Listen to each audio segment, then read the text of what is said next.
I did everything go black? No, the screen was still on, but like all the warning lights came on. Oil pressure, water So we might temp. have blown it.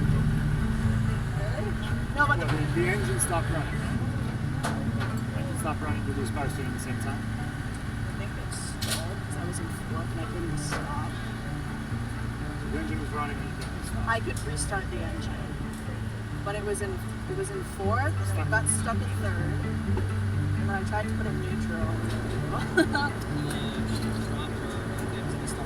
Yeah. When the steering, It didn't die. Like the actual car didn't just die on its own in gear. So it came too slow and then it stalled. It was because the steering. But the rack failed, that's why. Failed, Yeah, it's a steering rack failure. Believes you went straight on there. Car, you saw him in the picture. Oh, it's not done yet. Oh my goodness, ST Racing looked like they had a great result in the bag. But now our focus is at the front of the field. It was the strategy call on the pit box. Bill Riley and company. Race 2 ended for us with a technical issue. The steering fluid was leaking very slowly, and that's why it ended up causing the wheel to lock. And when it did lock, it ripped the oil pump belt, which then dropped the oil pressure and the car shut off as a safety. Thankfully, BMW has installed that safety feature because our engine was completely fine.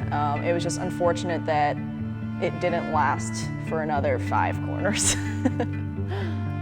I think that was the best racing she's ever done in her career in a GT3, right? I mean, she was right in the front there with all these really good drivers. She deserves to be in that league, you know. So she earned it. So yeah, that's the gist of it.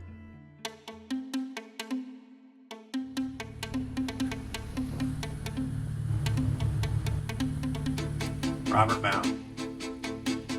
What a guy. Actually met him Spain. He was running with Poles at the time. I saw him in his little white outfit with that red neckerchief on, and I knew I wanted to be his wife.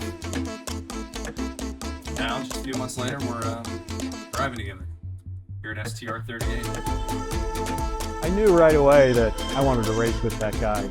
Pulled a Spec E30 out of the trailer, dents in all the right places. Then we spent the next day trading paint on the racetrack. From then on, we've been close.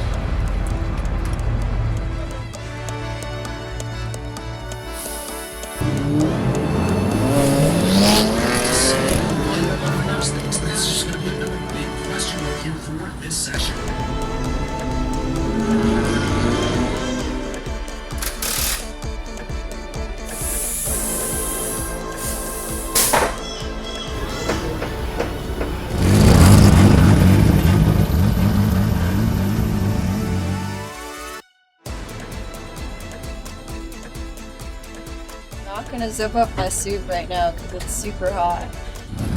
So going into the race on Saturday, I was starting, and then sitting on grid, and it started pouring rain, like torrential downpour of rain. I'd go Rams.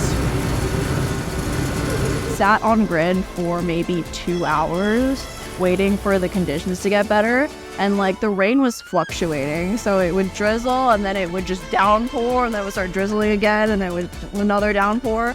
But I sat in the car for that entire time, and we got no updates from the officials during that time. So we had no idea when we were gonna go green, if we were gonna restart. So at some point, water started seeping into the car. Like on the left side at first, it was just dripping onto my shoes, and I was like radioing into the guys. I'm like, hey, it's starting to rain in here. And then they tried to cover it a little bit, or there was tape. They tried to tape it. Did not work. Okay. And then it started leaking in through the middle, and then on the right side of the car, and that's what all the electronics are, like the V-Box, the radio, whatnot, and I started freaking out. And then at some point I got hungry, and I went on the radio, and I was like, John, can I have some snackies? And he was like, are you like kidding, or are you actually hungry? I'm like, no, can you bring me a fruit snacks, please? It's the most important meal of the day. Bless his heart, he brought them over. When we finally got going, I have never driven this car in the rain. So I was a little bit intimidated, a little bit overwhelmed. there was so much spray coming off of the other cars, and the conditions were changing very quickly. So like I said, it was very hot. So actually when we started the race, I think midway through my stint, it was already dry. And we all went out on rain tires, and it was very, very difficult to manage the tires because you basically have to look for water on track to keep them cool. But I dropped back many positions, to say the least, until I found my rhythm and I, caught up, started passing cars again. But then John hopped in and ran a killer of a stint. I think we ended up finishing P4 that race. He had just an incredible drive. I think he did end up going out on slicks when he jumped in, but he ran a great race, and I felt super depressed after because I sucked. I sucked in the rain, okay? Full honesty. But again, it's just because I don't have that experience in the rain in this car. I wasn't entirely sure how the traction control would react to the surface changes with the changing conditions, etc., etc. But I went to bed feeling pretty down on myself, and I knew the next day I wanted to, it was going to be dry for sure, and I knew I wanted to give it my all. We are getting ready for race 2 for Fanatec GT World Challenge America, powered by AWS. John started the race. He, again, drove incredibly, and I think we came out of the pit P3 overall. And I drove my freaking heart out. Like, I remember getting in that car and being like, just go have fun and drive as fast as you can. Like, just keep pushing, keep pushing. And I passed for P2 overall. I passed the Mercedes for P2 overall, and I was slowly reeling in first overall. And then a yellow came out. I believe the Acura went off track in turn 6. So we had safety car come out, and I was like, okay, this is my chance to fight for the overall lead. And kept pushing again. George fended me off. I was looking in his mirrors and whatnot, but he fended me off, and then another yellow came out.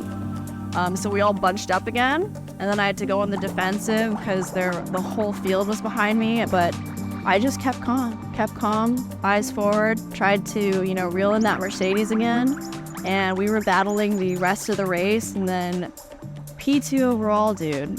And then the last 5 corners, car just stopped.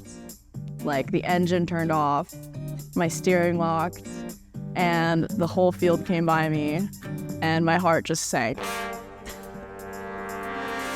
It was quite literally the most depressing point of the season so far, because we had fought so hard, and I fought so hard. I think it was my best performance of the year. And yeah, we were gonna bring it home P2 overall, and the car gave out with 5 corners to go. So very devastating, but knew we had the pace, knew we could keep our head high because we left it all out there on the track. So sometimes getting to point B is not that easy because it's not a clear path getting there.